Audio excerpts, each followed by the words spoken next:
Live now, what is considered the country's biggest greening event will begin in Tshwane tomorrow. The Sustainability Week brings together international and local delegates from private as well as government sector.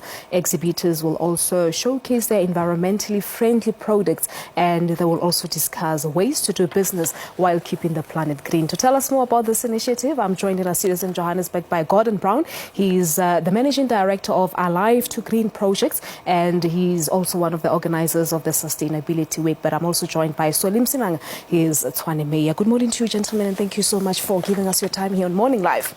Good morning, Palisa. Good morning. Nice to be here. Let's start with you, Gordon. Talk to us about the importance of this week. Well, Sustainability Week, first and foremost, is an amalgamation of many workshops, conferences, and seminars, as well as you mentioned, an exhibition. It is a multi-sector, multi-stakeholder event that speaks about best practice and ways to address climate change while also driving the green economy and creating opportunities in the economic sector. But it's also about advising and sharing ideas around policy, project implementation and so forth. And also has a wonderful youth outreach with a hackathon going on for the 3-day period as well. A key event within Sustainability Week, which certainly adds to its importance, is the event known as African Capital Cities Sustainability Forum.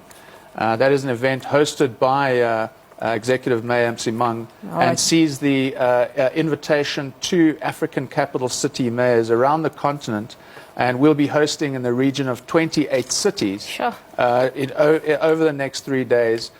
They will workshop with the executive mayor on essentially sharing their experiences, sharing the ideas, and how to develop those cities. Let's just bring him into the conversation and hear it from the horse's mouth. Mayor, talk to us about this. Of course, 28 cities to be hosted. 28 cities. It's bigger than it has been in the last 2 years, and we're hoping that it will get bigger. It is important for us to do this as African cities. As you know, that the globalization and climate change is affecting all of us. Look at what is happening right now in Nigeria. Look at what is happening in the Western Cape. And what we've come out of recently in Gauteng, we come from a brink of drought. And it means that we now need to rethink our ways of preserving energy, our ways of preserving the water resources that we have. And also to make sure that going forward, we are able to develop in a sustainable manner. And it's not only in the capital cities, but also in all our countries across Africa. And that's why we're bringing all the mayors in to share in those ideas and to also plan together in terms of how we'll be able to ensure that our countries are able to be sustainable and to future-proof what we want to see. Yeah, as you said yourself that this is the biggest one to happen, but let's just go back to the previous ones that you've had. Talk to us about the recommendations that were then taken and the implementation thereof. Well, there's been a number of recommendations that had been taken. One is to ensure that we now go on a more energy-saving measure across a number of countries, and we've seen now coming from Kenya, coming from Ghana, some of the very exciting new innovations that they will be presenting as well in the next coming 2 days. And we will also be catching up with some of their counterparts in terms of what they've committed to doing and whether they have really done well in terms of those. I mean, the new BRT systems that we are trying to encourage across the continent is something that is also now beginning to pick up in a number of countries, something that will also be catching up. We want to also showcase the Tshwane House now, one of the biggest green building that you have now. As we are moving forward, it's something that we think we want to be proud of and we want to share with the rest of the continent, and hopefully then get some of our counterparts to also adopt some of the things that we've already started doing. Yeah, and I would want to believe that going green is not just beneficial to the environment itself, but economically as well. Talk to us about the economic spin-offs. Well, there's an economy on its own. I mean, your recycling initiatives. I mean, we have now in Pretoria West our latest recycling plant that what do we call the separation from source, which allows us to have your green waste, which then get turned into compost. It's a great and a big economy on its own. You have glass and paper recycling and metal recycling.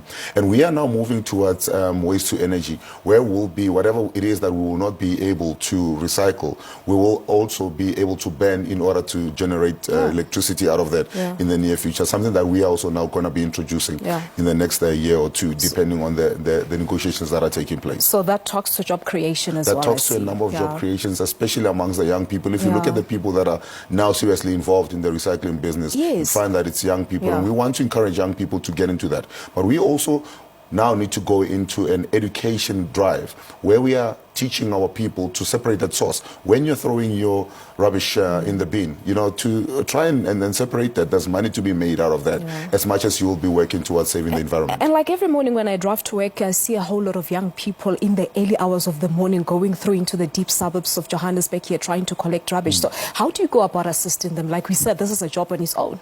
Well, we are busy negotiating now with a number of providers to see whether we will be able to assist with the trolleys, with you know, motorized trolleys, instead of having these young people carrying these things, you know, across the city at wee hours, and sometimes becoming a danger not only to themselves but also to the traffic at large.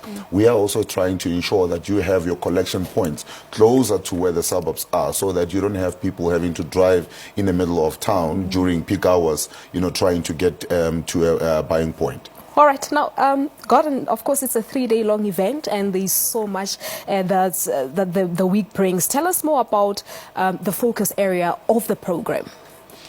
Well, look, as I said, it's actually an amalgamation of events. So, for instance, we have a full-day program just on green building. So if you're in the construction sector, or if you're a design professional in the built environment, then your focus within the event will be on green building as well as on the infrastructure seminar.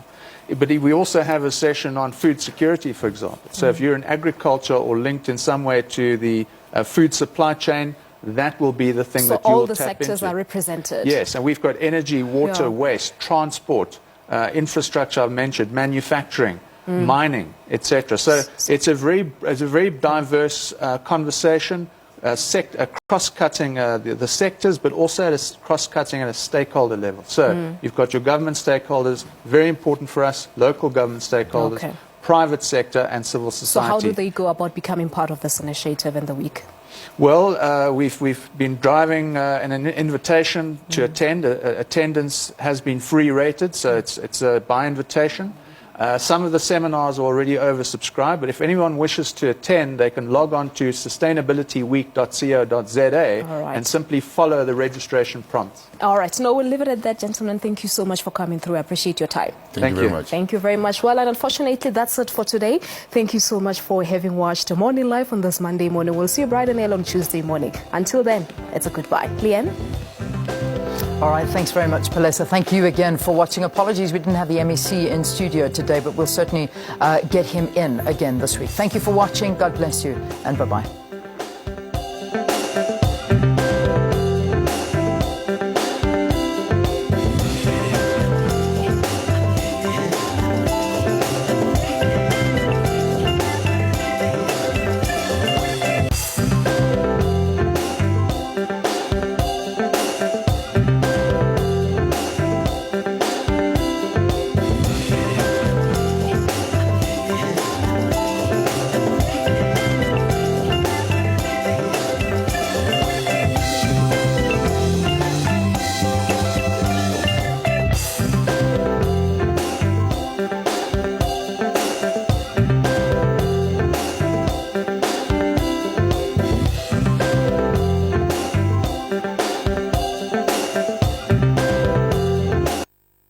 Chris